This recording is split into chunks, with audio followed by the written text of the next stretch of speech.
A retired Navy SEAL was driving through northern snow to repair his grandmother's old cabin before a deadly storm. Then his German shepherd froze beside him, staring at a dark shape moving through the white road. It was a wounded mother dog, barely standing, with two tiny puppies stumbling after her. The mother dog used her last strength to protect them, then collapsed onto the freezing snow. Jonah ran to them, wrapped them in his coat, and carried them into his truck. But days after he brought them to his grandmother's house, a strange man appeared and claimed they were his property. Tell us where you're watching from. Leave your thoughts after the story. And please like and subscribe to help this channel reach 1,000 subscribers, so we can keep writing more meaningful stories. Jonah Whitlock had never trusted winter when it looked beautiful. At 59, he had lived long enough to know that danger did not always arrive with thunder. Sometimes it came dressed in white, quiet as prayer, softening the trees, smoothing the roads, covering every broken thing, until the world looked innocent again. He drove north through Minnesota with both hands steady on the wheel, his old truck humming over the frozen road.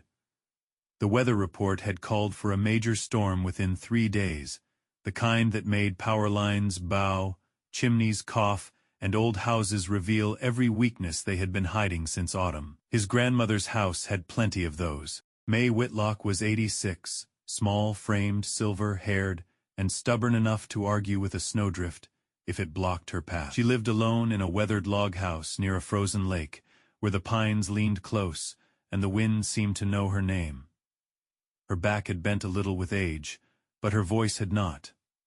When Jonah had called that morning and said, "I'll come by and fix a few things," she had laughed through the line. "When you say a few things," she had told him, "it usually means my house is about to be interrogated." Jonah had almost smiled. Almost was common for him. He was a tall man, a little over 6 feet, with the compact strength of someone shaped by years of discipline rather than vanity. He did not carry the swollen look of a man built in a gym. His body was lean, weathered, practical, the kind of strength that came from cold mornings, heavy tools, long marches, and surviving what younger men mistook for glory. His face was clean, shaven, exposing a square jaw and sharp cheekbones that made him look sterner than he meant to be. Brown hair, threaded heavily with white, was cut short in a military style, just a little longer than regulation would have allowed. Northern wind had darkened his fair skin over the years, leaving him with the rugged look of a man who belonged more to frozen docks and pine roads than to any parade ground. His gray-blue eyes rarely hurried.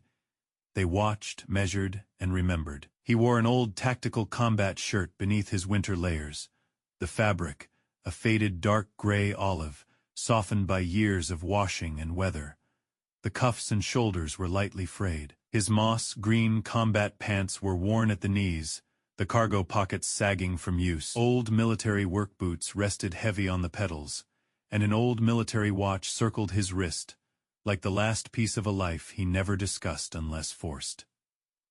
Beside him, Ledger sat in the passenger seat. Ledger was a male German shepherd, 5 years old, yellow and black, with a strong working, line build, deep chest, alert ears, and calm brown eyes that seemed to understand more than most people said out loud. His dark muzzle rested near the window, fogging the glass in small clouds. Around his neck was a worn dark brown leather collar, simple and practical. Just like the man he traveled with, Ledger was not restless. He did not bark at passing birds or lunge at shadows. He listened. That was what made Jonah trust him. The morning had begun bright in the hard northern way. Snow lay thick over the pine branches. The lake in the distance was frozen silver, shining beneath a pale sun. Smoke rose from scattered cabins, thin and blue, curling into the cold as if each chimney were offering proof that someone inside still believed in warmth. It was not a dead winter. Not yet. It was the sort of winter that made a man believe the world could still be kind, provided someone kept the fire going. Then the snow began to thicken. At first, it came lazily, drifting across the windshield in slow white threads. Then it grew heavier, filling the road ahead until the trees blurred at their edges. Jonah lowered his speed. He knew better than to fight a northern road when the weather had made up its mind. Ledger's ears rose. Jonah noticed at once. "What is it?" he murmured. Ledger did not bark. A low sound moved in his chest, not quite a growl, more like a warning spoken under breath. Jonah's eyes narrowed. He eased his foot off the gas and let the truck roll forward. At first, he thought it was a deer. A dark shape moved ahead through the whiteness, low and uneven, crossing near the edge of the road. But the shape did not leap. It staggered. Jonah slowed more. The shadow became a dog, a German shepherd. She was moving through the snow with a terrible, stubborn effort, her black and gold coat soaked and clinging to her thin frame. One back leg dragged slightly. Her head hung low, then lifted, then dipped again. Every step seemed borrowed from a strength that had already run out. Behind her came two puppies. They were tiny, perhaps 5 weeks old enough to walk, but not old enough to understand why the world had become so cold. One puppy, a little bolder, stumbled after the mother with clumsy determination, its yellow-black fur dusted white. The other was smaller, weaker, pressing into the mother's footprints, as if those shallow marks in the snow were a road laid down by God himself. Jonah stopped the truck for a moment. He simply sat there. He had seen wounded men try to keep walking. He had seen mothers in places no one put on postcards pull children through dust, smoke, and fear, with nothing but their own bodies between the child and the end of the world. But something about the dog in the road made his throat tighten. Not because she looked pitiful, because she did not. She looked ruined, starving, half frozen, and still unwilling to surrender what followed her. Ledger stood in the passenger seat now, body tense but controlled. "Easy," Jonah said. He opened the truck door slowly and stepped down into the snow. The cold struck his face at once. His boots sank with a soft crunch. The mother dog heard him and turned. She tried to place herself between Jonah and the puppies, but her injured leg shook under her. Her lips pulled back from her teeth. A growl came out, thin and broken, more breath than threat. Jonah stopped several paces away. The bolder puppy bumped into her hind leg and fell. The smaller one made a weak sound, no louder than a hinge in an empty house. The mother dog tried to growl again. Then her legs gave way. She collapsed into the snow, twisting her body even as she fell so that her ribs and shoulders formed a trembling wall around the puppies. That was when Jonah felt the old ache open behind his breastbone. Not panic, not even shock recognition. Some creatures did not cry for help. They used the last of themselves to say, "Not them." Ledger stepped down from the truck, but Jonah lifted one hand. "Stay," Ledger obeyed, standing still with his head lowered, eyes fixed on the mother dog. He did not advance.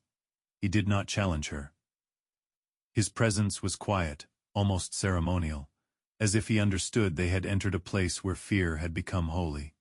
Jonah crouched slowly. "I'm not taking them," he said, though he knew she could not understand the words. Perhaps tone mattered more. Perhaps mercy had a sound before it had meaning. "No one's taking them." The dog's amber, brown eyes locked on him. Snow gathered along her back. She was black and gold beneath the ice, though the gold had dulled with dirt and hunger. One ear carried an old tear around her neck, beneath wet fur. Jonah could see the faint mark of something that had rubbed too long and too hard. A chain, maybe, a tight collar. A human failure. The smaller puppy crawled toward the mother's belly, and found only cold fur and a body too exhausted to settle. Jonah removed his outer coat and laid it on the snow between them. The dog flinched. He did not move closer. For a few seconds, the world held still. Equal sign, then Ledger did something strange. He lowered himself into the snow, not fully lying down, not relaxing, but making himself smaller, less threatening. His ears softened. His gaze moved from the mother dog to the puppies and back again. The mother dog saw it. Her growl did not vanish, but it weakened. Jonah looked at Ledger, and for one sharp, quiet moment, he wondered if the dog beside him had understood the situation faster than he had. Maybe that was why animals still frightened and humbled him. They did not waste time pretending not to know what they knew. Jonah had thought he was the rescuer on that road, but as Ledger lowered himself before the wounded mother, Jonah realized the first act of trust might not come from him at all. It might come from one dog telling another, in the old speech of breath and posture, that not every strong thing had come to harm her. Jonah slid the coat closer with 2 fingers. The mother dog's eyes followed every inch of movement. "That's it," he whispered. "Your choice." The wind moved through the pines. The bold puppy tried to climb over the coat and tumbled nose, first into a fold of fabric. Even in that terrible moment, the small absurdity of it struck Jonah with painful tenderness. Life, he thought, had a cruel sense of timing. It could place comedy like a candle in the middle of grief, and dare a man not to protect it. The mother dog shifted, trying to rise. She failed. That decided him. Jonah moved slowly, using the coat like a stretcher rather than reaching for her bare body. She snapped weakly once, more from fear than force, and he stopped until her teeth lowered. Ledger remained still. "No sudden movements," Jonah murmured, as much to himself as to her. He wrapped the coat around the mother and the puppies together. The smaller pup disappeared into the fabric. The bolder one made an offended squeak, as if rescue had interrupted an important expedition. Jonah lifted them carefully. The mother dog went rigid in his arms, but she did not bite. Her eyes stayed open, burning with terror, exhaustion, and one last law. The puppies first. "I know," Jonah said. He turned the heat high, angled the vents toward the rear, and grabbed an old blanket from behind the seat. Ledger jumped back in and settled facing them, his body between the wounded family and the windshield, as though he had assigned himself a post. Jonah climbed behind the wheel. His hands did not shake. They had learned not too long ago, but his chest felt too tight. He pulled back onto the road, driving as fast as the snow allowed, and no faster. The truck moved carefully through the white blur. He avoided hard braking. He kept both hands on the wheel. Every few seconds, his eyes went to the rearview mirror. The mother dog lay wrapped in his coat, breathing shallowly. The puppies pressed into her belly. Ledger watched them without blinking. "Almost there," Jonah said. He did not know whether he was speaking to the dogs, to himself, or to the boy he had once been, driving this same road toward his grandmother's house after every hard season of his life. The road curved through a stand of pines. Beyond them, May Whitlock's log house appeared at last, small and weathered under its white roof. Smoke rose from the chimney. The porch sagged slightly on one side. The front steps were glazed with ice. One window shutter hung crooked, tapping in the wind like an impatient finger. To anyone else, it might have looked fragile. To Jonah, it looked like the last warm thing for miles. He pulled into the drive and cut the engine. For one moment, he sat still, listening to the soft whimper from the back seat and the wind moving around the truck. Then May opened the front door before he could honk. A small silver-haired woman wrapped in a gray shawl, her face sharp with worry and ready complaint. But when she saw what Jonah carried from the truck, the complaint died on her lips. Jonah stepped toward the porch with the wounded mother dog bundled in his old coat, and the 2 puppies tucked against her. "May," he called, voice low, "I need the stove hot." His grandmother looked from his face to the trembling bundle in his arms. Then she opened the door wider, and the house, old as grief and stubborn as love, took them in. May Whitlock did not ask what happened. That was one of the old woman's gifts. She knew there were moments when questions were just another kind of noise. She opened the door wider, letting Jonah step into the log house with the wounded mother, dog bundled in his coat, and the 2 puppies tucked against her belly, Snow blew in around his boots. Ledger slipped in behind him, silent and watchful, carrying the cold on his yellow-black coat like a dusting of ash. "Stove," Jonah said.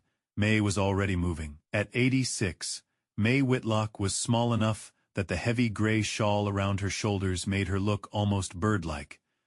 But there was nothing fragile about the way she crossed the room.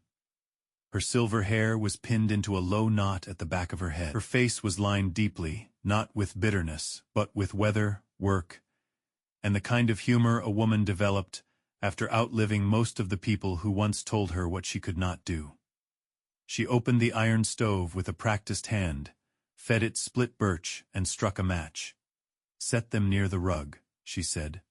"Not too close. If they're half frozen, too much heat too fast can hurt them." Jonah glanced at her. May did not look back. "I raised children, barn cats, 2 half-dead calves, and your Uncle Raymond, after he tried to fix a roof in a thunderstorm. Don't look surprised." A faint flame caught inside the stove. The room began to glow. May's log house was old in the way living things became old. Not ruined, but full of sounds. The floorboards answered every step. The windows rattled when the wind turned. One kitchen cabinet hung a little crooked, and the back door never closed without a shoulder behind it. It smelled of wood smoke, dried apples, old books, and the lavender soap May bought from a woman at church, even though she claimed it was too fancy for honest hands. Jonah lowered the mother dog onto a folded quilt beside the stove. The dog's eyes opened at once. She saw the walls, the fire, the unfamiliar human shape of May, and panic rose through her like a second injury. She dragged her body sideways with a weak snarl, pulling both puppies beneath her ribs. One of the puppies squeaked. The smaller one shivered so hard the quilt trembled under it. Jonah stepped back. Ledger also stepped back. That mattered.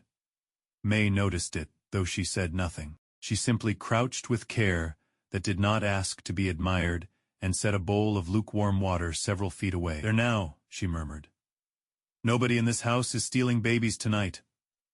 The mother dog stared at her with amber, brown eyes full of fever, fear, and exhausted suspicion. Jonah knew that look too well. Trust was not absent from her. It had been beaten into hiding. He took off his gloves and reached for the phone. "Vet?"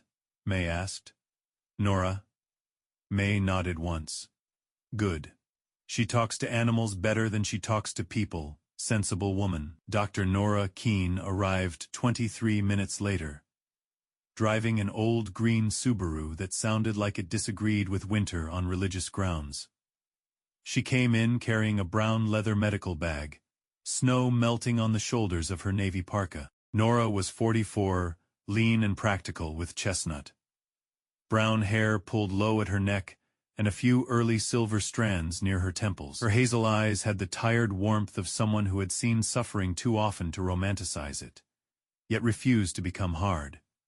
She had long hands, careful hands, the kind that could stitch, soothe, and restrain without cruelty. She paused just inside the door. "Where?" Jonah pointed. Nora did not rush to the quilt. She removed her gloves slowly, lowered herself to the floor several feet away, and studied the mother dog without staring too directly. "Well," Nora said softly, "you've had a rotten day, haven't you, sweetheart?" The dog growled.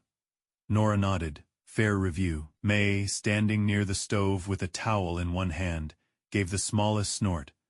Jonah folded his arms and leaned against the wall, though the posture was more restraint than comfort. He wanted to help. That was the old curse in him. A problem appeared, and his body looked for a task. Lift, fix, stop the bleeding, block the door.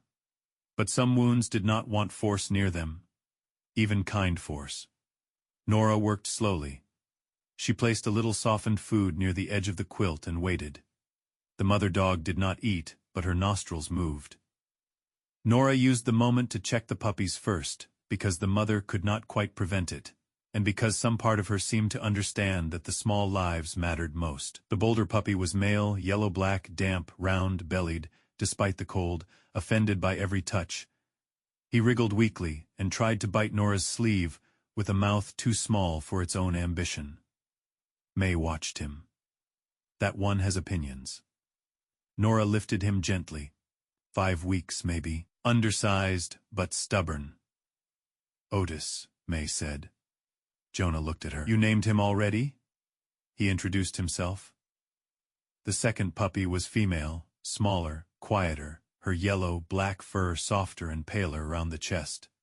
She barely protested when Nora wrapped her in a towel. Her breathing was steady but thin. May's expression changed. That little one reached some place in her before anyone could stop it. Mabel, she said. Jonah opened his mouth, then closed it. Nora glanced up. Naming can be dangerous. May took the small puppy into the edge of her shawl. So can loneliness.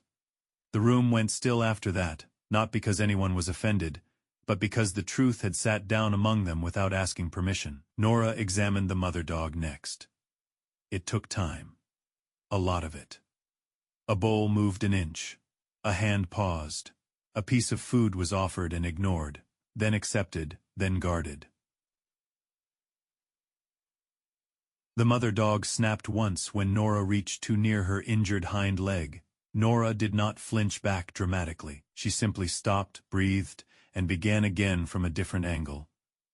She's dehydrated, Nora said at last.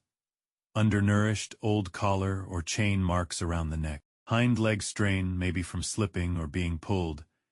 Ear tear is older, no major bleeding now. Exposure is the immediate problem. Jonah's jaw tightened. Nora saw it. Don't go quiet in that way. I'm standing here. You know what I mean. May looked between them.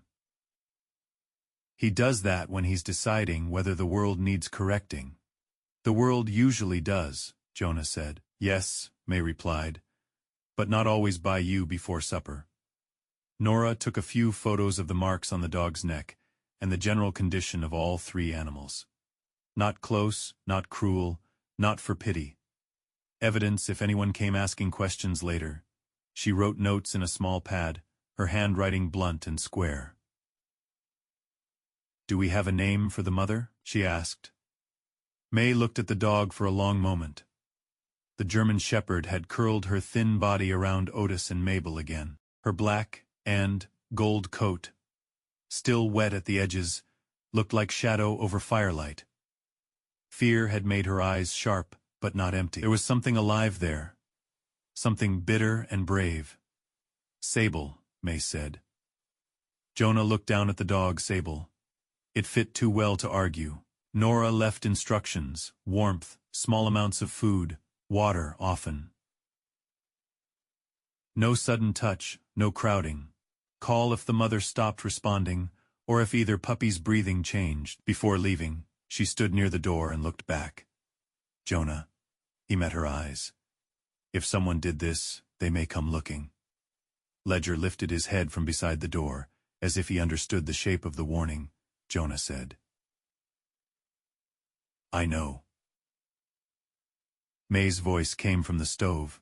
Then we make sure the locks work. Jonah looked toward the back door, which sat crooked in its frame, and moved slightly whenever the wind pressed against it. For the first time that day, he remembered why he had come.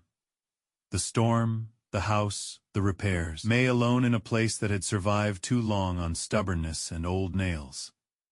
Only now, the house had more to protect. Over the next 2 days, the log house changed. Not loudly, not all at once. It changed in little breaths. Jonah sealed the north window with fresh strips of wood and weather tape, while snowlight poured pale blue. He tightened the hinges on the back door until it stopped coughing open under pressure. He checked the stovepipe, cleared ice from the porch steps, stacked firewood closer to the kitchen door, and crawled beneath the sagging porch with a flashlight clenched between his teeth. May stood above him once and said, "You look like a raccoon regretting his career choices." Jonah's voice came from under the porch. "Helpful. I'm supervising." Tragic inside. Sable did not trust them, but she began to measure them differently. On the first day, she drank only when no one watched. On the second, she ate a little broth, soaked meat from the edge of a plate, and did not growl when Jonah crossed the room. By the third morning, she allowed Ledger to lie near the doorway without baring her teeth. Ledger never approached the puppies without permission from silence itself. He simply stayed where he could see the room and the door. Once, when Jonah set down 2 bowls, Ledger nudged one gently toward Sable with his nose and then backed away from his own. Jonah saw it. May saw it too. "Well," she said, holding Mabel against her chest, "your dog has better manners than half the men I knew." Otis, meanwhile, had begun his campaign against household order. He attacked the edge of a quilt, lost the battle, and fell backward with his paws in the air. Later he dragged one of Jonah's socks under the table and fell asleep with his chin on it, as if he had conquered a trophy from a mighty beast. Mabel remained weaker. She slept often in the fold of May's gray shawl, her tiny body rising and falling against the old woman's chest. May pretended this was purely medical. "She needs warmth," she said. Jonah looked at the empty basket beside the stove. "The basket has warmth. The basket doesn't have a heartbeat." He did not answer. Because that was true, and because there was something in May's face when she looked down at Mabel that made Jonah feel suddenly ashamed of all the years he had let distance become a habit. His grandmother had not asked him to come more often.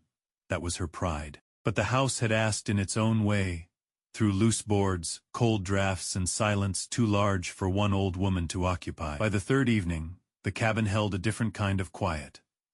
Not emptiness, rest. Sable lay near the stove with Otis pressed against her belly and Mabel tucked beneath May's shawl. Ledger rested by the front door, his head on his paws, eyes half open. Jonah finished fastening a board across the north facing window, then stepped back to test the seal with his palm. No draft. Good. May sat in her old chair, firelight softening the lines of her face. For a moment, she looked less like an old woman waiting out winter, and more like the keeper of some small, stubborn sanctuary. Jonah was about to speak when Ledger lifted his head. Not sharply. Not in alarm at first. He listened. Then a low growl gathered in his chest. Sable heard it and raised her head. Her body tightened around Otis. Mabel stirred in May's lap. Outside, beyond the frost, edged glass. Headlights moved slowly across the snow-covered drive. A truck stopped in front of the house. The engine idled. No one inside the cabin spoke. The log house, which had just begun to breathe again, seemed to hold that breath. The truck outside did not turn off at once. Its engine sat there in the snowy drive, rough and uneven, coughing through the cold like something sick but unwilling to die. The headlights pushed through the frost on the front window and stretched across May Whitlock's floorboards in 2 pale bands. Ledger stood near the door, no longer resting, no longer half asleep. The yellow-black German shepherd held his body still, but the stillness had changed. His ears were forward, his tail was low. A quiet warning lived in him from nose to spine. Jonah put down the hammer he had been using on the north window. May tightened her arms around Mabel, the weaker puppy asleep against her shawl. Otis stirred beside Sable's belly and gave a tiny irritated sound, as if the whole world had been built too loud for his liking. Sable was already awake. The mother dog lifted her head, and in that single movement the room changed. Her amber-brown eyes fixed on the window. Her injured hind leg trembled under her as she pushed herself upright. Otis rolled against her foreleg. Mabel woke in May's lap and began to squirm. Then the driver's door outside opened. A man stepped into the snow. He was tall enough to look imposing from a distance, but badly held together when the porch light found him. Wayne Ketchum, 48 years old, wore a black winter jacket shiny with old dirt along the cuffs and zipper. His jeans were faded pale at the knees and stained dark near the hems. Mud clung to his work boots in frozen clumps. A black knit cap sat low over greasy blonde, gray hair, and uneven stubble covered his jaw like neglect had taken root there. His face was red from cold and alcohol, with broken veins around his nose and eyes that looked wet without looking kind. He moved like a man who had learned to make anger do the work of balance. May looked at Jonah. Jonah said nothing. He crossed to the door and opened it only halfway, keeping his body in the gap.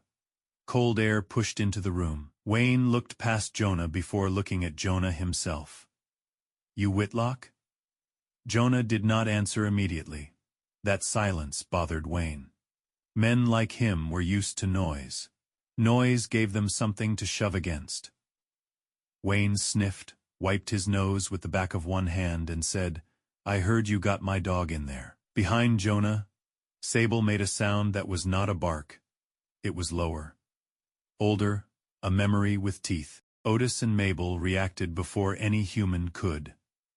Otis pressed himself beneath Sable's chest. Mabel twisted in May's shawl, trying to get back to her mother. Sable pulled her thin body around them both, even from across the room, as if the sound of Wayne's voice had reached inside her and yanked an invisible chain. Ledger stepped once to the side, placing himself between the door and the stove. Jonah saw it all. He had seen fear in animals before. He had seen it in men too. Fear of pain was one thing. Fear of a voice was something else. That kind of fear had a history. Wayne's eyes flicked toward the movement inside. "There she is," he said. "That's mine." Wayne blinked, as though proof were an insult invented by people who had never owned anything. "She's mine," he said louder. "Bought her fair." "Pups too?" "Papers?" Wayne's mouth twisted. "What, you run a courthouse out here? Photos, vet records, sale receipt?" Wayne laughed, short and ugly. "Man, it's a dog." May's voice came from behind Jonah, small in size and sharp in consequence. "A mother dog shaking in my house is not an object just because your vocabulary is poor." Wayne's eyes cut toward her. "Old lady, this ain't your business." Jonah shifted 1 inch. It was not a dramatic movement, but Wayne noticed it. The porch suddenly seemed smaller. "Speak to me," Jonah said. Wayne swallowed whatever he had been about to say to May. His attention returned to Jonah, and with it came a different kind of anger. The kind men used when they realized intimidation had missed its mark. "I got somebody waiting on those pups," Wayne said. "You understand, money already spoken for. That dog ran off and took what belongs to me." There it was. Not worry. Not relief. Not even irritation over a lost animal. A transaction. Jonah glanced back into the room. Sable was shaking so badly her injured leg nearly folded under her. Still, she kept her body between Wayne's voice and the puppy's. The sight did something to him. Not hot anger that came and went too fast. This was colder. A decision looking for a lawful shape. "If you can prove ownership," Jonah said, "bring the proof. Until then, you're not coming inside." Wayne stepped closer to the threshold. Ledger's growl deepened. Wayne froze, for the first time, his eyes properly landed on Ledger. The shepherd stood in quiet readiness, not lunging, not wild, but disciplined enough to be more frightening. Wayne pointed a dirty finger toward the room. "That one trained." Jonah said, "Enough." The word sat between them like a locked gate. Wayne backed down first, but only by turning his retreat into a threat. "You think you're helping? You just made trouble for your grandma. Houses burn easy in weather like this. Pipes burst. Cars slide, old women fall." May's grip tightened around Mabel. Jonah's face did not change. That was what made Wayne step back another pace. "Come back with proof," Jonah said. Wayne spat into the snow near the porch, climbed into his truck, slammed the door, and reversed too hard. Tires chewed at the snow before the vehicle lurched onto the road and disappeared between the pines. Only after the engine faded did May speak. "Well," she said, though her voice had lost its humor. "He won't be invited for pie." Jonah closed the door and locked it. Sable did not relax. She remained hunched around Otis and Mabel, eyes fixed on the door, her whole body trembling. Ledger moved no closer, but he looked at Jonah. There was a question in the dog's face, one Jonah did not want to answer out loud. Who hurt her? Jonah crouched several feet from Sable. "He's gone," he said. Sable stared through him. Then something strange happened. Otis, the bolder puppy, wriggled free from beneath his mother's chest. He took 3 unsteady steps toward the door Wayne had stood behind. Sable gave a weak, urgent whine, but Otis did not stop until he reached the patch of floor where Wayne's voice had seemed to enter the room. The puppy lowered his tiny nose to the floorboards. He sniffed once, then he stumbled backward and pressed himself flat against the quilt, as if even the scent left behind by the man carried a warning too large for his little body. May saw it. Jonah saw it. Ledger saw it too, and his ears eased back in a way Jonah had seen only when the dog understood a threat was not imagined. Wayne had left nothing behind but a voice, a little snowmelt near the door, and the faint smell of liquor and smoke. Yet even a 5-week-old puppy seemed to know that something in that doorway had once meant pain. Jonah stood slowly. "I'm going into town," he said. May's eyes narrowed. "To do what?" "Ask questions. Ask them with your mouth, not your fists." He looked at her. May lifted her chin. "Don't give me that look. I helped raise you. I know when your silence starts." Jonah almost smiled. "Almost. I'll use my mouth," he said. He drove into town in May's old station wagon because his truck sat close to the porch and he did not want to leave tracks over the place Wayne had stood. Ledger came with him. The dog sat in the back, eyes on the road behind them.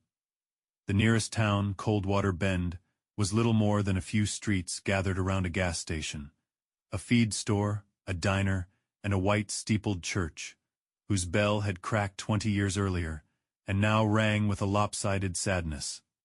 Jonah started at the gas station. The clerk, a thin young man named Perry with nervous hands, and a face still soft from not having been disappointed enough yet, remembered Wayne. Everybody remembered Wayne. Wayne bought cheap beer, cigarettes, and sometimes dog food when people were watching. At the feed store, an older woman behind the counter said Wayne had once asked how much he could get for German Shepherd puppies, if the mother was pure enough. She had not liked the way he said mother, as though the word described equipment. At the diner, Jonah learned more. Wayne had been a construction helper years earlier, before drinking cost him steady work. He lived in a trailer outside town, bought and sold whatever he could get cheap, and owed money to at least 2 people patient enough to be dangerous later. Someone mentioned a man named Hollis Reed. Hollis was homeless. 62, thin as a fence rail, with a gray beard and eyes made older by winter. He sometimes slept in an abandoned camper near the old grain road. People said he had found a pregnant shepherd months ago and tried to care for her in his car. Then the cold worsened.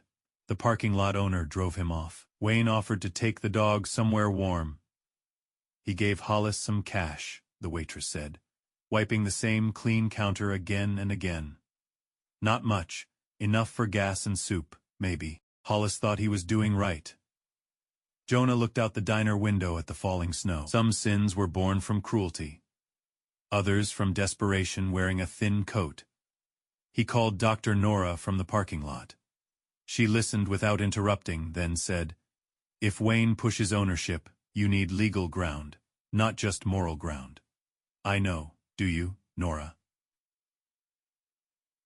"I'm serious. Don't make this a contest of who can stand in a doorway longer. Get documentation, transfer paper, witness video, if he agrees to sell."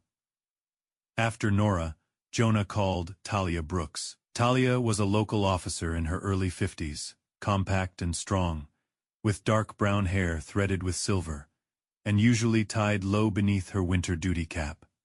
She had known Jonah before his life became a list of places he never discussed. Talia spoke plainly because she trusted plain speech more than comfort. When he explained, she exhaled. Jonah, listen to me. If you can get him to sign them over, do it clean. Date, amount, names if you've got them. Have him say on video he's taking money and giving up any claim. Get a witness who isn't family. Ruth Bellamy. Perfect. Ruth could notarize a confession out of a stone wall. Ruth Bellamy lived half a mile from May, in a small blue house with bird feeders hanging from the porch. She was 72, round-faced, sharp-eyed, with short silver hair and wire. Framed glasses that made everyone feel like they had been placed under review. She had spent more than 30 years as a county court clerk, and still wrote grocery lists, as if they might be entered into evidence. When Jonah knocked, she opened the door with a cardigan buttoned wrong and a pencil tucked behind one ear. May called, she said. I made coffee. You look like you need law, or a funeral. Paperwork, Jonah said. Good, funerals have worse sandwiches. He told her what he needed. Ruth's expression hardened when he described Sable's reaction to Wayne. A man can lie, she said, reaching for a notepad. A terrified animal rarely bothers. By dusk, Jonah had a plan. Not a perfect one. Perfect plans belonged to men who had never met weather, liquor, or greed.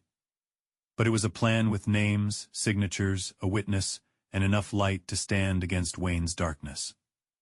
He returned to May's house just as the sky turned iron blue. Inside, Sable had finally laid her head down, though her eyes opened the moment he entered. Otis slept against her side. Mabel rested in May's lap.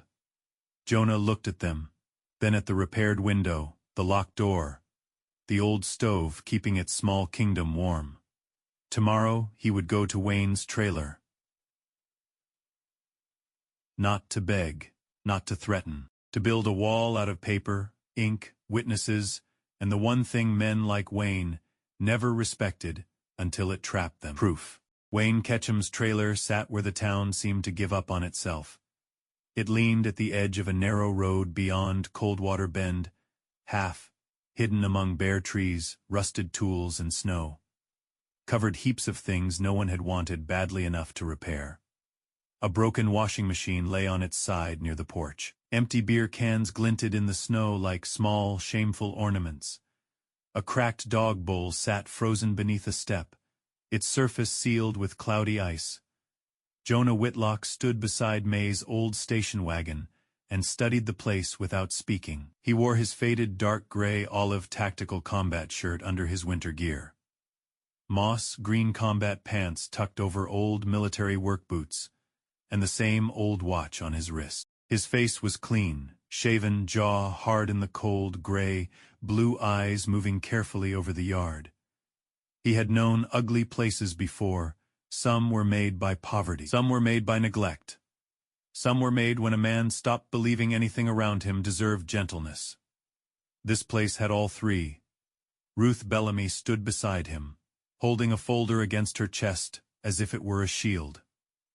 At 72, Ruth was shorter than Jonah, but somehow managed to seem impossible to push aside. She had short silver hair, wire, framed glasses, and a round face that might have looked grandmotherly if not for the sharpness of her eyes. She wore a dark moss, green wool coat, a burgundy scarf, charcoal trousers, brown winter boots, and gray gloves. After 3 decades as a county court clerk, Ruth had developed the personality of a locked filing cabinet, orderly, patient, and dangerous to anyone who lied on paper. "You're sure you don't want Talia here?" she asked. "She told me not to bring a uniform unless I wanted him to refuse." Smart woman. She usually is. Ruth looked at the trailer. Men like Wayne don't fear uniforms as much as they resent witnesses. Jonah nodded once. He crossed the yard and knocked. From inside came a crash, then a curse, then the scrape of a chair. Wayne opened the door wearing the same black jacket from the night before, though now it hung open over a stained gray thermal shirt. His blonde gray hair stuck out beneath a black knit cap. His uneven stubble had thickened, and his eyes were red, rimmed, wet, and irritated by daylight. He looked from Jonah to Ruth. "What's this?" "Offer," Jonah said. Wayne's mouth curled. "You come to beg?"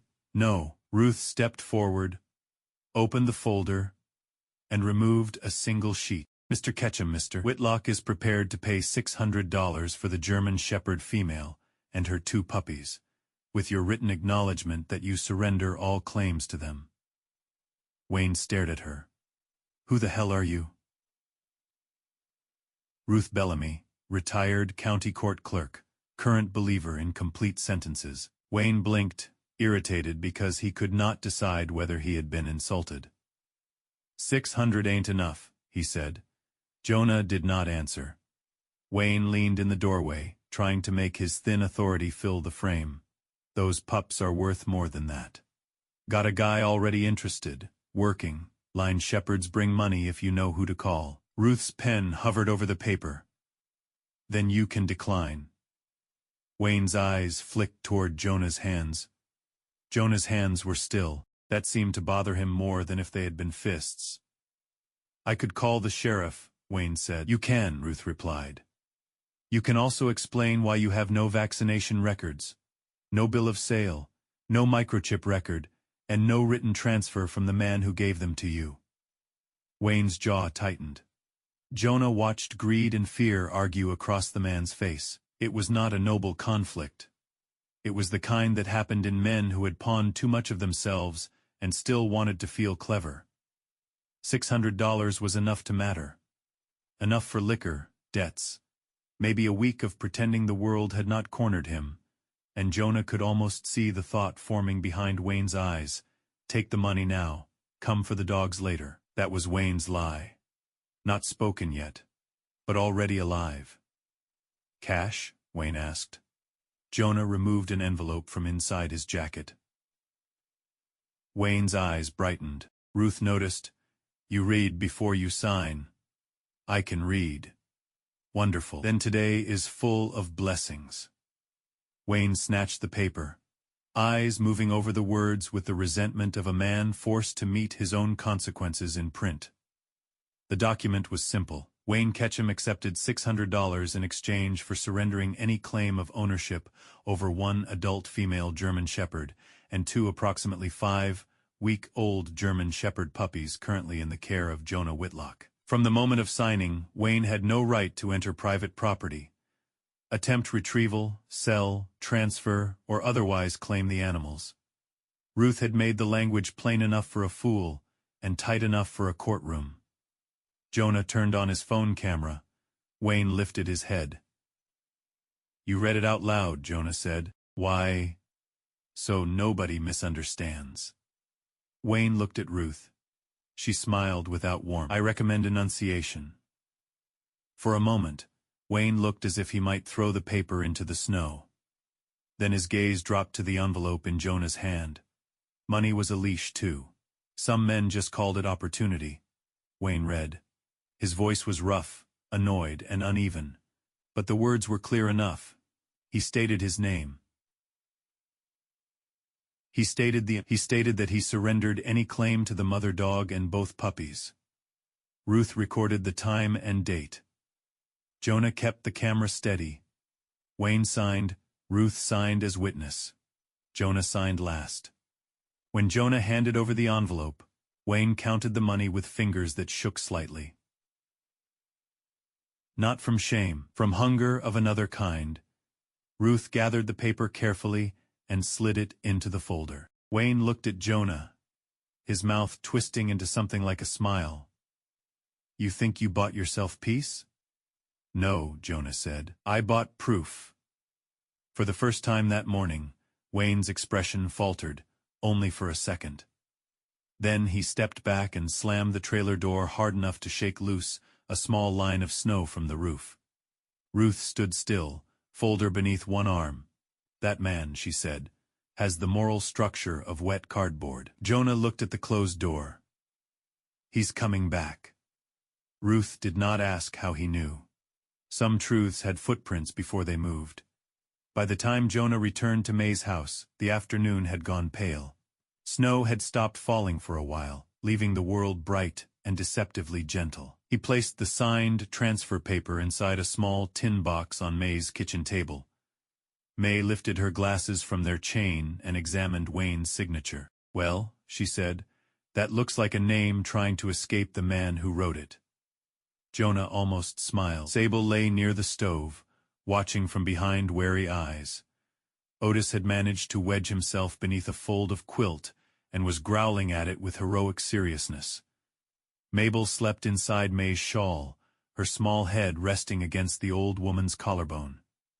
Ledger sat near the table. When Jonah set the tin box down, Ledger rose, crossed the room, and sniffed the paper before May shut it away.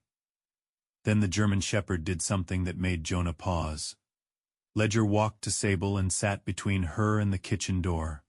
Not near the puppies, not near the stove, between Sable and the door. Sable lifted her head. Her torn ear twitched. For several seconds, the two shepherds simply looked at each other. Then Sable lowered her muzzle back to the quilt, but her eyes remained open. Ledger had not seen the signed paper as paper. He had smelled Wayne on it, sensed the unfinished threat inside the room, and chosen his post before night had even fallen. Jonah realized then that the law might now be on their side, but Ledger did not believe danger cared much for signatures. So Jonah spent the remaining daylight preparing the house. He installed a stronger latch on the back door. He reinforced the sagging woodshed frame with 2 fresh boards. He checked the generator, cleared ice from the vent, and stacked firewood closer to the kitchen entrance, so May would not have to step far if the storm came early. He tightened a loose porch rail and found an old motion light above the garage that had not worked in years. "Can you fix it?" May asked from the doorway. "I can fix most things. Except your habit of answering questions like a weathered fence post. That one's structural." She shook her head. But there was fondness in it. For a few hours, the house almost felt calm. Sable ate a little more than before. Mabel opened her eyes long enough to sneeze directly into May's cardigan, which May treated as proof of improving spirit. Ledger remained near the door. Night arrived early. The storm had not yet broken, but the air had changed. It held pressure now, a waiting heaviness. Snow began again, lighter than before, drifting through the porch light in slow diagonal lines. Jonah was tightening a final screw on the back latch when Ledger stood. No growl this time, just standing. Sable froze near the stove. Then came the sound. A whistle, thin, soft, familiar to someone in the room. Sable's body went rigid. Her head lifted. Otis woke and crawled beneath her front leg. Mabel whimpered in May's shawl. The whistle came again from outside, near the woodshed. May looked at Jonah. Jonah turned off the kitchen light. The house fell into firelit shadow. Through the back window he saw movement. A dark figure near the edge of the shed, half hidden by falling snow. Wayne the man stood in the yard with his shoulders hunched against the cold. He whistled once more, then made a clicking sound with his tongue. The kind of command a dog might learn through fear rather than trust. Sable trembled. For one terrible second, instinct pulled at her. Her injured leg shifted. Her body leaned toward the sound. Not because she wanted him, but because fear had once trained obedience into her bones.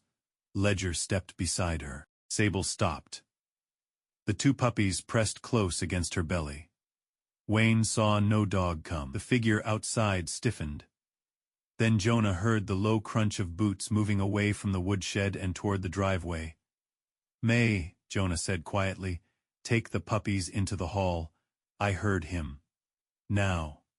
This time she did not argue. Jonah reached for the fire extinguisher near the pantry and moved toward the front. Outside, metal struck metal. Then came the sharp, ugly smell of gasoline. Jonah opened the door and stepped into the cold just as orange light bloomed near the front of his truck. Not an explosion. Not some grand cinematic fireball. A mean little flame at first, licking along the edge of the hood, growing fast where Wayne had damaged what he could reach, and left the rest to fear. Wayne was already running toward his own truck parked down the road. "Wayne!" Jonah shouted. The man did not turn. Ledger barked once from inside the house, deep and furious. Sable answered with a broken snarl from the hall, not charging, not fleeing, but protecting what remained behind her. Jonah did not chase Wayne. That was the hardest choice. Instead, he attacked the fire. He pulled the extinguisher pin and covered the front of the truck in white chemical spray. May came to the doorway despite his order, clutching Mabel beneath her shawl, face pale in the firelight. Ruth's porch light flickered on in the distance. A moment later, her voice rang through the snowy dark as she hurried from her house, coat thrown over her nightdress. "I saw him!" Ruth shouted. "Jonah, I saw his truck." The flame shrank, spat, then died under the extinguisher, and Snow Jonah shoveled over the hood with his gloved hands. Smoke curled up, bitter and black. The front of the truck was scorched. The engine compartment hissed. It would not be driving anywhere soon. Wayne's taillights vanished down the road. Only then did Jonah lower the extinguisher. His breath came hard, but his face remained still. The old rage was there, waiting at the edge of him, asking permission to become useful. He did not give it permission. He pulled out his phone. Talia answered on the third ring, voice alert before he spoke. "Jonah?" He looked at the burned truck, the snow, May standing in the doorway with Mabel, Ledger braced behind her, and Sable crouched over Otis in the hall. His voice was quiet. "Now it isn't about the dogs anymore." By morning, the burned truck looked smaller than it had in the dark. Night had made it monstrous, all orange light and black smoke against the snow. Daylight made it uglier in a quieter way. The front end sat scorched and blistered beneath a thin skin of frost. The hood was warped. The grill had melted in one corner. White powder from the fire extinguisher clung to the bumper and lay across the snow like chalk dust after a failed lesson. Jonah Whitlock stood beside it with his hands in the pockets of his old winter coat, his jaw clean, shaven and tight, his gray-blue eyes fixed on the damage without giving it the satisfaction of surprise. May watched from the porch, wrapped in her gray shawl. Her silver hair had been pinned too quickly that morning, leaving soft strands loose around her lined face. She looked smaller in the daylight, but not weaker. There was a difference, and Jonah had learned long ago never to confuse the two. Ledger sat near Jonah's left leg, the 5-year-old German shepherd still as carved wood. His yellow-black coat shone faintly in the pale sun. He was not looking at the truck. He was looking at the trees beyond the woodshed. Inside the house, Sable remained near the stove with Otis and Mabel tucked close. She had not slept well. Every small sound had pulled her head up. Every shift of wind against the back wall had tightened her thin body. Yet she had eaten a few bites that morning. Not because she trusted the world, but because 25 weak, old puppies had to keep living. And mothers often obeyed life before they obeyed fear. Talia Brooks arrived just after 8. Her patrol SUV rolled slowly up the drive, tires crunching over packed snow. Talia stepped out wearing a dark blue winter police jacket, black tactical pants, duty boots, and gloves tucked beneath one arm. She was in her early 50s, compact and strong, with dark brown hair threaded with silver and pulled low at the back of her neck. Her face was calm in the way of people who had learned not to waste expression before facts arrived. She had known Jonah when they were both younger and angrier. Before his life had taken him into wars, he refused to decorate with stories. Talia was one of the few people in Coldwater Bend who could look at his silence and tell whether it was patience or trouble gathering its coat. She took in the truck, the snow, the porch, Jonah, Ledger, and May. "Anybody hurt?" "No," Jonah said. "Good, then we start there." She did not say lucky. Luck was too careless a word for what could have happened. Talia crouched near the tire tracks, careful not to step across them. She photographed the churned snow where Wayne's truck had stopped down the road, the boot marks near the driveway, the blackened front of Jonah's vehicle, and the place where Ruth Bellamy had seen the taillights vanish. Ruth came over 10 minutes later, bundled in her dark moss, green coat and burgundy scarf, carrying a notebook in one gloved hand. Even under stress, Ruth Bellamy looked like a woman prepared to correct punctuation on a death certificate. Her short silver hair was hidden beneath a wool hat, and her wire-framed glasses sat low on her nose. "I wrote down the time," she said before anyone asked. "I saw the truck at 9:42, heard the engine before that. Couldn't see the plate. But I know Wayne's back left taillight is cracked. This one was cracked. Also, the fool drives like a man arguing with gravity." Talia's mouth twitched. Statement later. "Already drafted. Of course it is." "I need everyone's," Talia said gently. "But not all at once." Then Dr. Nora Keene arrived. Nora's old Subaru slid into the drive with a complaint from the brakes. She stepped out in a navy parka, brown medical bag in hand. Chestnut hair tied low, hazel eyes sharp with worry. She had not come only because Jonah called. She had come because animals who survived cruelty often paid for human anger twice. Once in the body, and once in the fear that followed. Inside, she examined Sable without crowding her. The mother dog lifted her head and gave a low warning sound, but she did not snap. Nora paused, waited, and then continued with the slow patience of a woman who believed trust had to be invited, never dragged into a room. "Stress response is high," Nora said quietly. "Pulse elevated. She's guarding the puppies more tightly than yesterday." Otis, offended by the examination's lack of respect for his schedule, tried to chew the edge of Nora's glove. Mabel, smaller and softer, slept against May's lap, her tiny yellow-black body rising and falling under a corner of the shawl. Nora checked the notes from the first visit, and added more. The chain marks around Sable's neck, the weakness in her hind leg, the old ear tear, the puppy's exposure and low weight, Sable's reaction after hearing Wayne's whistle the previous night. "This matters," Talia said from the doorway. Nora looked up. "It should. It will help." Nora's face hardened. "It will help." Nora's face hardened. "Helping after the harm is a poor second place, but I'll take it." Jonah stood by the stove, arms folded. He had not spoken much since dawn. That worried May more than anger would have. Anger burned off. Jonah's quiet stayed and built rooms inside itself. When Talia finished collecting the first statements, Jonah stepped outside with her.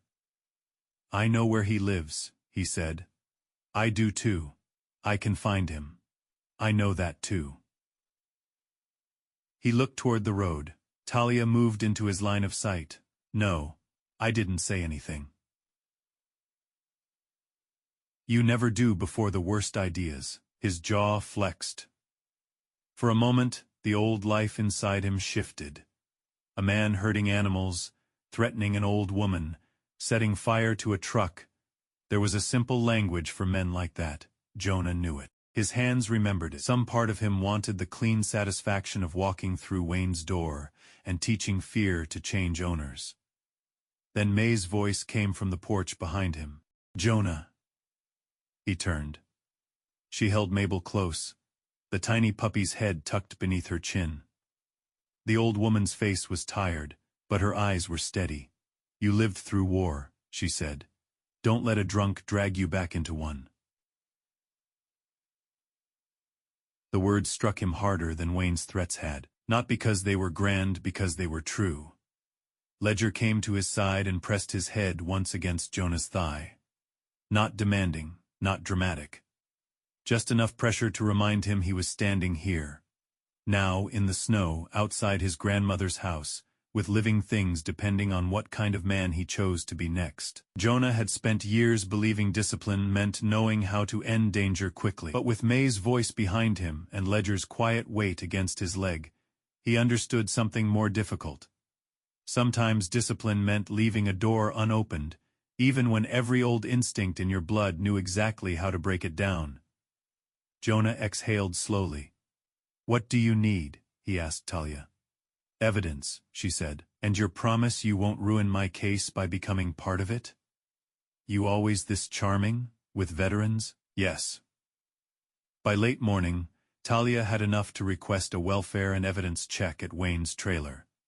Suspected animal cruelty, property damage, threats, trespass, and violation of a written transfer agreement. Jonah was allowed to come only to identify items related to Sable and the puppies, and only if he stayed where Talia told him. That means, she said, pointing at him before they left, if I say stand by the vehicle, you become a tree, May said.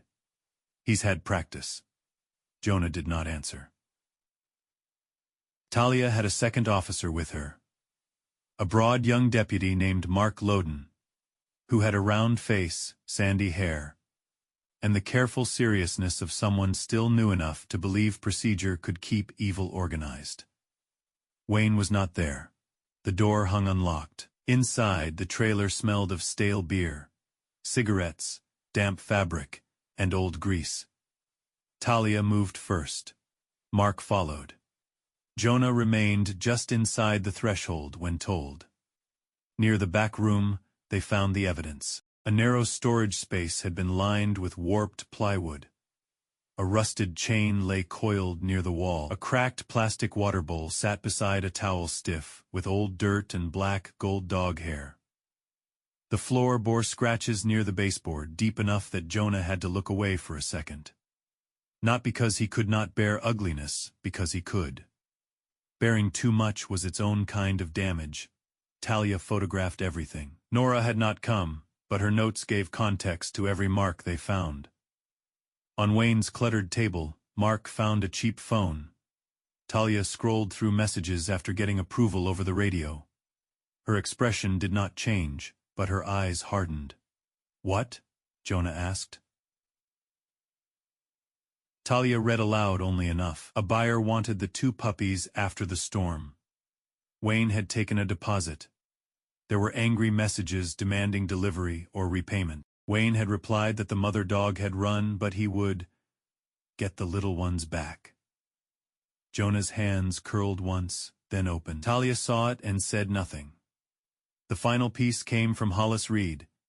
They found him at the church warming room near the edge of town, sitting at a folding table with a paper cup of soup between his hands. Hollis was 62, but looked older, thin as a fence rail beneath a faded olive coat. His gray beard grew uneven across his hollow cheeks. A frayed knit cap covered most of his hair. His pale blue eyes carried the tired look of a man who had apologized to life too often, and never been fully forgiven.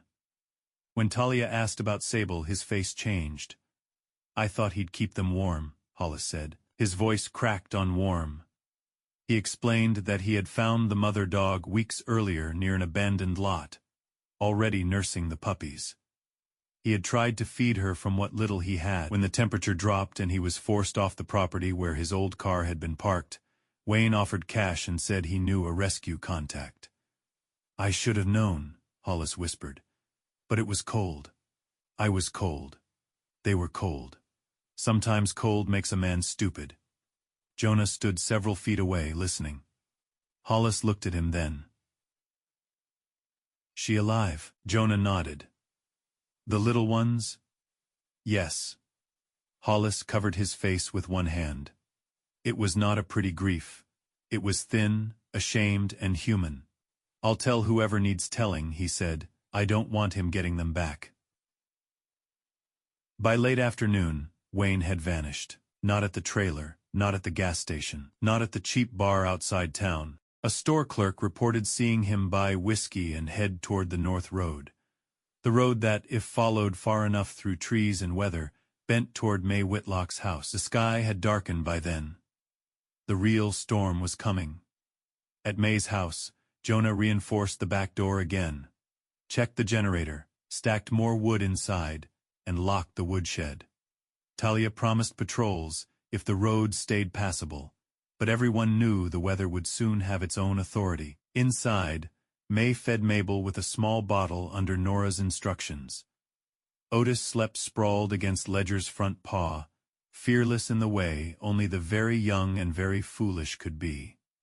Sable did not sleep. She stared toward the rear wall, ears lifted, body tense. Jonah set the last board across the inner latch of the back door. Outside, wind moved through the pines. Then, from the direction of the woodshed, came a sound so small anyone else might have missed it. Metal against metal. Sable stood. Ledger stood with her. Jonah turned off the lamp. The storm arrived like a judgment that had lost patience. By nightfall, northern Minnesota had vanished behind a wall of white. Snow struck the windows in hard slanting sheets. Wind shouldered against the log house, testing every repair Jonah Whitlock had made, as if the storm had come with a checklist and a grudge. The north window held. The back door did not cough open. The stovepipe drew cleanly. The old house, patched by Jonah's scarred hands and May's stubborn prayers, stood its ground. Inside, the fire burned low and gold. Shadows moved across the log walls. The kitchen smelled of wood smoke, warm milk, wet wool, and the faint medicinal scent Dr. Nora had left behind. It should have felt safe. But safety, Jonah knew, was never proven by quiet. It was proven by what happened when quiet broke. May sat near the kitchen table with Mabel wrapped against her chest. The old woman's gray shawl covered the tiny puppy like a second blanket. May's silver hair had come loose around her face, and the lines near her mouth looked deeper in firelight. She held a cup of tea in one hand, but the tea had gone untouched. "Storm's got opinions tonight," she said. Jonah stood near the back door, tightening the last strap around the emergency lantern. His shoulder still ached from the cold and the strain of the past 2 days. His clean-shaven face held the same stillness it always did when something inside him was working too hard to be seen. "Storms usually do," he said. "Runs in the family then." That almost got a smile from him. Almost Ledger lay beside the front hall, yellow-black body stretched but not relaxed. The 5-year-old German shepherd's ears moved with every sound beyond the walls. He had been restless since sundown, not pacing, not whining, only listening with a concentration that made the room feel smaller. Sable was worse. The mother German shepherd lay near the stove with Otis tucked against her belly. Her black and gold coat looked better than it had when Jonah found her. But the bones of fear still showed under every movement. Her torn ear twitched toward the back of the house again and again. Her amber-brown eyes did not close for more than a few seconds. Otis, the bolder puppy, had no such concerns. He slept with his paws spread and his nose pressed into Sable's fur, a tiny soldier defeated by milk and warmth. Mabel whimpered softly in May's shawl. May lowered her chin.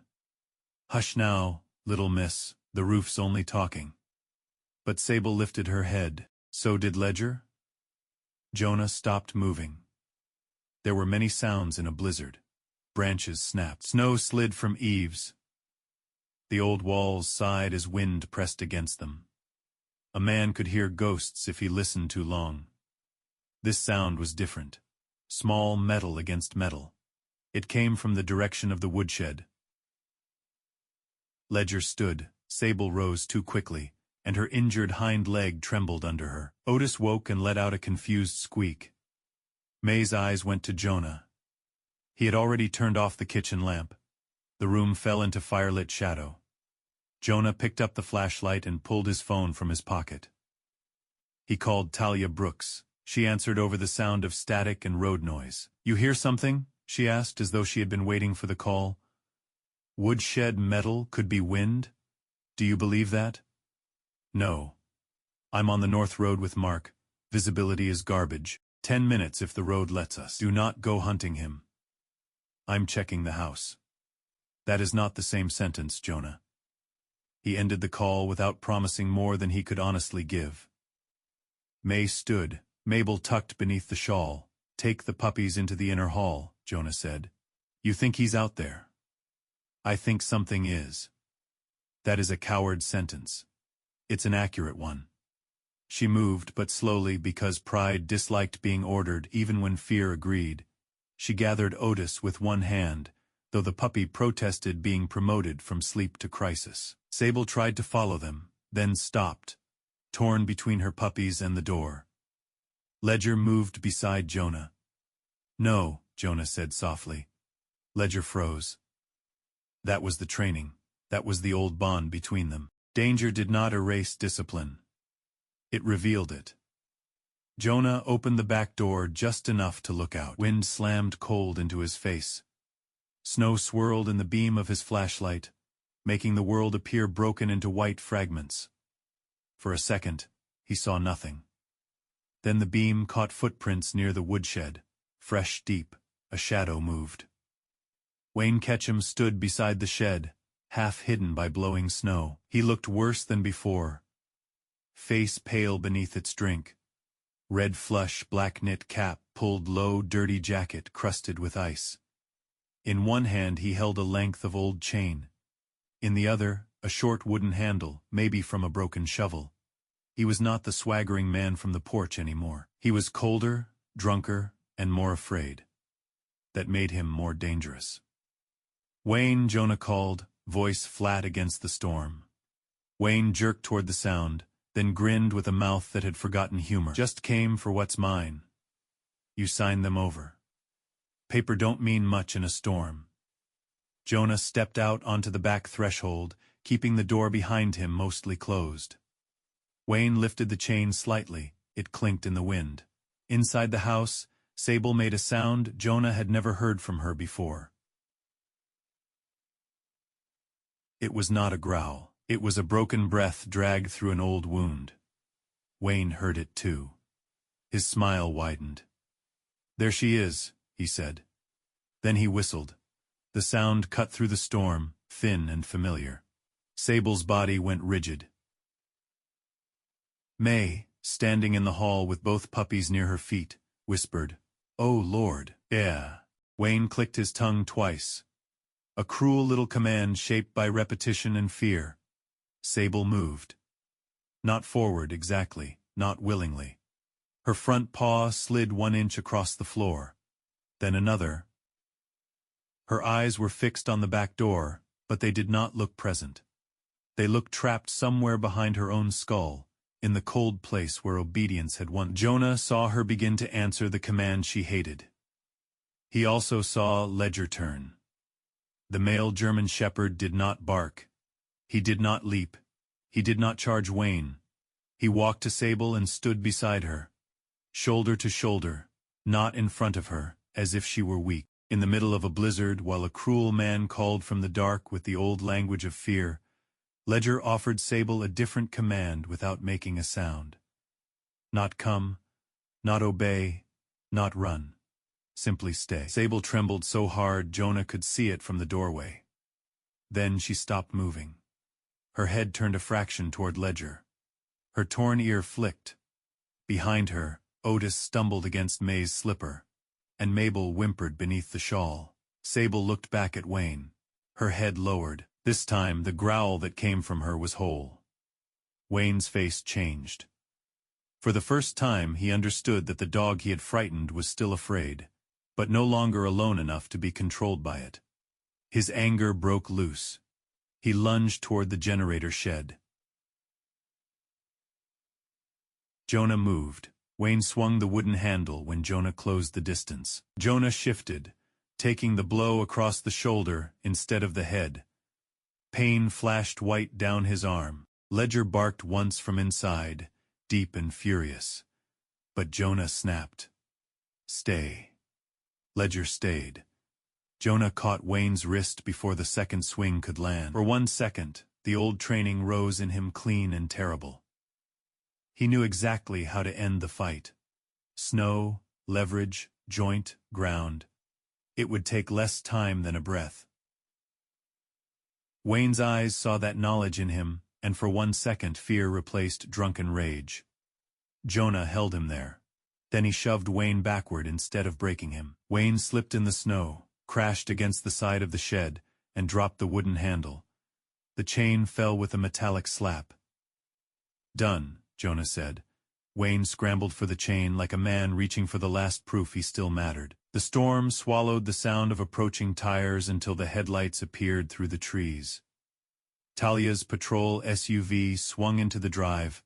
followed by a second beam of light from Mark Loden's vehicle. Talia stepped out into the blizzard, dark blue police jacket whipping in the wind, one hand near her holster, but not on it.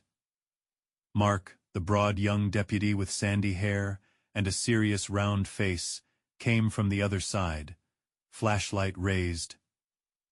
"Wayne Ketchum," Talia shouted. "Step away from the shed." Wayne cursed and tried to stand. Mark moved fast enough to surprise him. Talia came in from the side. Between them they had him on the ground and cuffed before Wayne could find his balance or his courage. "It's my dog," Wayne shouted into the snow. "My pups." Talia's voice was cold. "You signed that away. He stole them."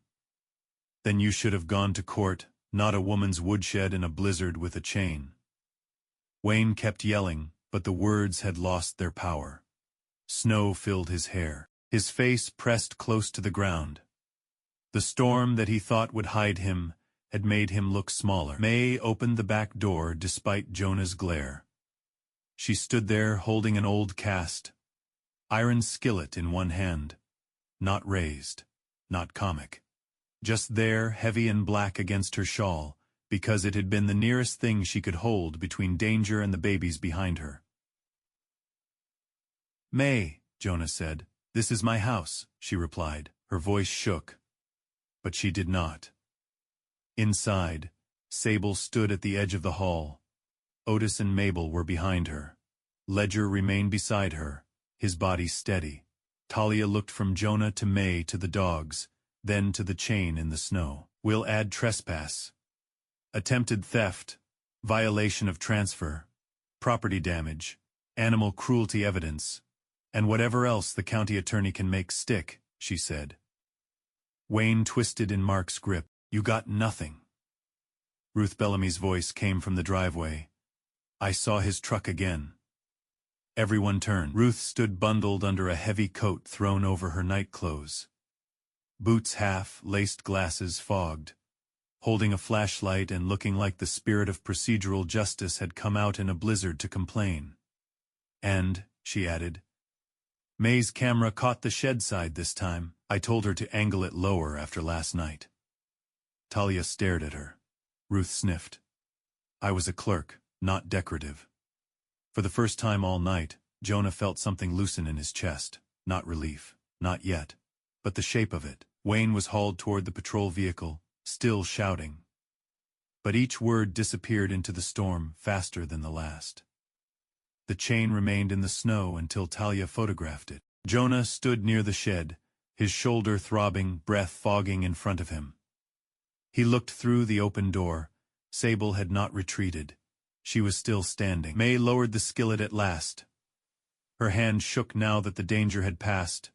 Jonah crossed to her and took it gently. "You all right?" he asked. May looked at the skillet, then at him. "I think," she said, voice thin but alive, "this should be mentioned in my will." Jonah laughed. Not much, but enough that May's eyes filled before she could hide it. Later, after the patrol lights had faded into the storm and the house was locked again, the log house settled into a deeper quiet. The blizzard still raged outside, but inside, the fire held. Sable lay near the stove with Otis and Mabel pressed against her. For the first time since Jonah had found her, her head rested fully on the quilt. Ledger lay nearby, not guarding the door now, but close enough for Sable to feel his presence. Jonah sat beside the stove, shoulder aching, old combat shirt damp with melted snow, face lined with exhaustion. May sat across from him, Mabel's tiny paw resting against her wrist. Jonah looked at the old woman, at the rescued mother dog, at the puppies breathing in warmth. He had come to fix a roof before a storm. But as the wind roared over the house and failed to enter, Jonah understood that some shelters were built with timber, and others with choices. And tonight, every living soul in that house had chosen to stay. Morning came back like mercy. After the storm, the world outside May Whitlock's log house shone so brightly, it almost hurt to look at it. Snow covered the roof in smooth white layers. The pine branches bent low beneath their burden, glittering where the sun touched them. Beyond the trees, the frozen lake caught the light and scattered it in silver pieces, as if the night had broken something terrible, and dawn had decided to make it beautiful. The house still stood. Not perfectly. The porch still leaned a little. One shutter still hung with the crooked pride of an old soldier refusing help. The chimney coughed once before settling into its morning draw. But the back door held. The north window held. The roof held. Jonah Whitlock stood on the porch with one hand resting against the new rail he had fastened before the storm. His shoulder ached where Wayne's blow had landed. The old dark gray olive tactical combat shirt beneath his coat was stiff in places from melted snow and smoke. His clean, shaven jaw was shadowed only by exhaustion, not stubble, and his gray-blue eyes moved over the yard with the careful habit of a man who did not believe in safety simply because danger had left.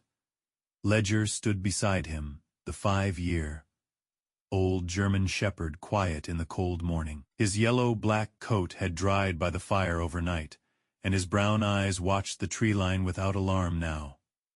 Only memory. A dog did not understand legal charges or county paperwork, but Ledger understood that the man with the chain had been taken away. Inside, May was singing badly to Mabel. That was how Jonah knew the house had survived. May Whitlock could carry a tune if cornered by politeness, but by choice she preferred to drag one across the floor and see if it still breathed. Her voice came from the kitchen, thin, cracked, and cheerful, accompanied by the soft clatter of a spoon against a bowl. Sable lay near the stove, her black and gold body curved around Otis. The mother dog had slept for nearly 3 hours without lifting her head, the longest rest she had allowed herself since Jonah had found her in the snow. Her torn ear still twitched at sudden sounds, but something had changed in the set of her body. She was not healed.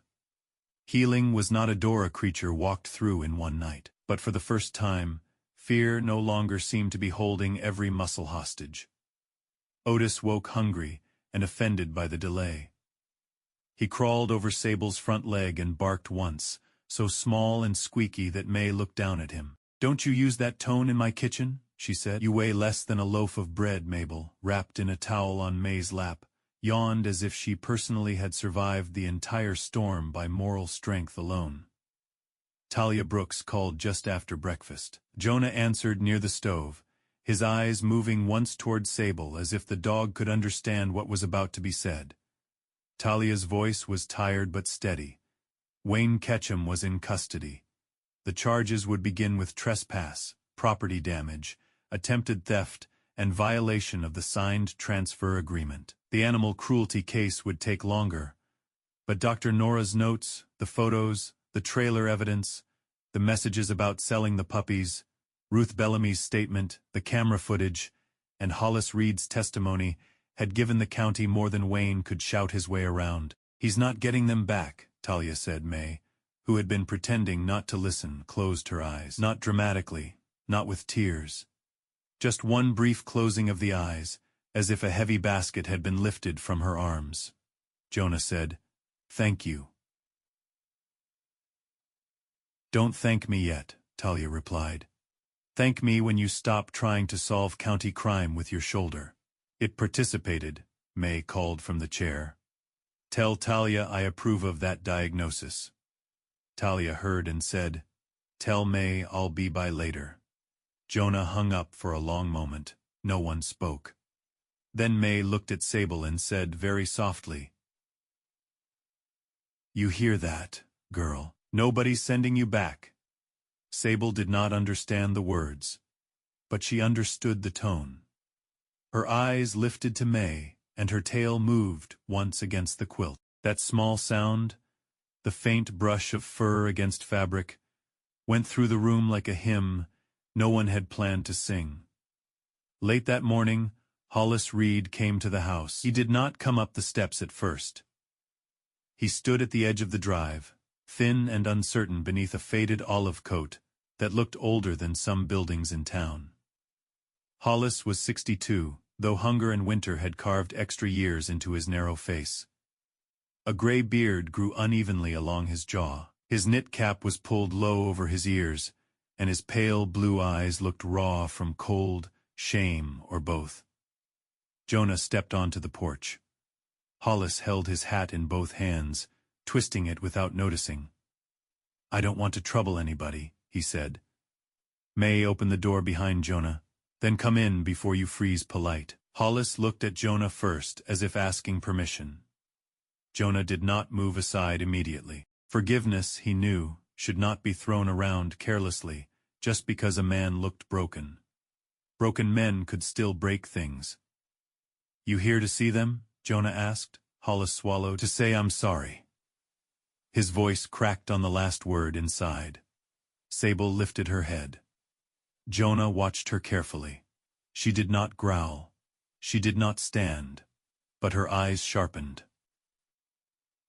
Hollis entered slowly, stopping just past the doorway. He saw Sable by the stove, Otis tucked beside her. His face folded. "I thought he'd give you a warm place," he whispered. He was not speaking to Jonah now. He was speaking to the dog. "I thought I was choosing the least cruel thing." Sable stared at him. No forgiveness came from her, but neither did fear. May went to the stove, filled a bowl with soup, and pressed it into Hollis's hands. "Eat before you confess yourself into a snowbank." Hollis sat near the door, not too close to the dogs, and ate like a man embarrassed by hunger. Then something unexpected happened. Otis, fearless in the idiotic way of puppies, wobbled away from Sable and toward Hollis's boot. Everyone froze. Sable raised her head but did not rush forward. Otis sniffed the cracked leather, sneezed, then sat down on Hollis's foot, as if deciding the matter was beneath further investigation. Hollis covered his mouth with one trembling hand. The man who had failed Sable could not earn forgiveness with words, but a puppy with no understanding of guilt had offered him something smaller and stranger. A chance to sit still beneath the weight of what he had done and not run from it. Jonah looked away first. Some mercies were too private to stare at. Hollis left an hour later with a promise to give a full statement to Talia. He did not ask to touch Sable. That, more than his apology, made Jonah believe some part of him understood. The next 2 weeks passed in careful work. Jonah stayed. He repaired the fence along the side yard, installed 2 motion lights, fixed the woodshed latch, replaced the cracked pane in the mudroom window, and built a low wooden gate between the kitchen and hall, so May could manage the dogs without stumbling over them. He arranged regular food delivery from the feed store, scheduled follow-up visits with Dr. Nora, and made Talia promise to check the North Road when weather allowed. Ruth Bellamy came every morning, at first claiming she was only bringing paperwork, then coffee, then muffins, then finally admitting that Otis had a legal interest in her boots. Ruth was the one who suggested the final arrangement. May could not care for Sable, and both puppies alone forever. Everyone knew it. May knew it most of all, which was why she did not ask. Sable had chosen the rug near May's stove. Mabel had chosen May's lap. Otis, however, had chosen movement, mischief, and Ruth's shoelaces. So Sable and Mabel would stay with May. Otis would go to Ruth's blue house across the stand of pines, close enough to visit, close enough for Sable to smell him on the wind, close enough that family did not feel like loss. When Ruth announced this, Otis was chewing her scarf. "I see he agrees," May said. "He objects to loose fibers," Ruth replied. "A civic-minded animal." Jonah stood near the window and watched Sable. The mother dog watched Ruth carry Otis for the first time. Her body tightened. But she did not panic. Ruth walked only to the porch and back, speaking softly the whole time. Then she set Otis beside Sable again. They practiced that way for days. Leaving, returning, distance, then reunion. No sudden disappearances, no stolen babies. Only a new kind of trust, built one small return at a time. On the morning Jonah finally prepared to leave, the sky was clear and blue. His own truck was gone for repairs, so Talia had arranged a borrowed county vehicle for the drive home. Jonah stood in the yard wearing his old gray, olive combat shirt, moss, green combat pants, worn military boots, and the brown-gray winter coat that now bore a small scorched mark near one sleeve. Ledger waited by the passenger door, but he did not jump in. He looked back toward the house. Through the window, May sat by the stove with Mabel asleep in a wool basket at her feet. Sable lay beside the chair, head resting on the edge of May's rug. Across the narrow line of pines, Ruth opened her door and called for Otis, who bounded clumsily through a shallow path Jonah had shoveled between the houses. Halfway there, Otis stopped, turned, and looked back toward Sable. Sable lifted her head. For one breath, mother and pup held each other in the bright winter air. Then Otis ran on, not away, on. Jonah felt something in his chest loosen and ache at the same time. May came to the porch. "You'll call when you get home," she said. "Yes. And come back next weekend." "Yes." "And don't answer yes like a man being sentenced." He looked at her. And this time, the smile came easier. "Yes, ma'am." May's eyes softened. "You fixed more than the house." Jonah looked at the new rail, the patched window, the smoke rising clean from the chimney. Then he looked at Sable, Mabel, and the path toward Ruth's. "No," he said quietly. "They did." He got into the vehicle. Ledger jumped in beside him, then turned to watch May's house through the window as Jonah backed down the drive. The log house grew smaller behind them, tucked among pines and snow, no longer looking like a place waiting alone for winter to finish its work. It looked inhabited in the truest sense, not just occupied, needed, guarded, chosen. Jonah drove slowly toward the main road. His shoulder still hurt. His burned truck still needed repairs. Wayne's case would drag through paperwork and hearings, but some things had been set right enough for morning. A roof could be repaired with boards. A door could be strengthened with screws. A fence could be made straight, if a man had patience and a level. But a home, an actual home, needed more difficult materials. A woman willing to open the door. A dog brave enough to trust again. A puppy foolish enough to forgive with its whole body. A neighbor willing to stand witness. A man old enough to know that the best missions did not always end with victory. Sometimes they ended with a fire still burning, a grandmother no longer alone, and a mother dog sleeping where no chain could reach her. Sometimes God sends help in ways we do not expect. Not through thunder, not through a grand sign in the sky.